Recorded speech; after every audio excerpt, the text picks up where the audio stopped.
This is a HP LaserJet managed flow MFP E62665. Yeah, 665. So to change the fuser, you have to press here. Then you open here. Then there's this clicks. You just press here on this side. Then you pull it out. So this is your fuser unit. So put it back, it's gonna be the same thing.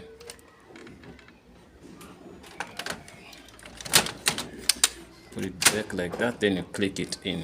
Done, that's it. Then you can close here. If you wanna do the same thing, then you do the same. So also there's something we have to see here. To change papers, you have to press here. Then you put in your papers here.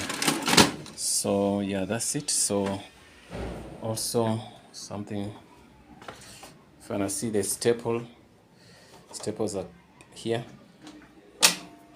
Press here, you take out this guy and you load in your staples here. Okay, then something else could be, come this side, press here.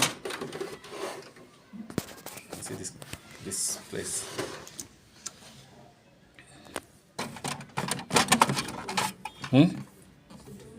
Yeah, this toner side here. You have to press it to take it out. Toner is huge, very big toner. So you can take it out here. And take it out like this. See how big it is. So the HP toners always, they come with a drum and the dev. You don't have to have issues with the dev. Then after that you put in there, but there's something which was, that was from the fuser, the last fuser. That broken the last time. The last time. So put it back, push it in, and you're fine. So yeah, that's it. Yeah, and also close here. But switching on, it takes a lot of time. Thanks for watching, and don't forget to subscribe, guys. Okay.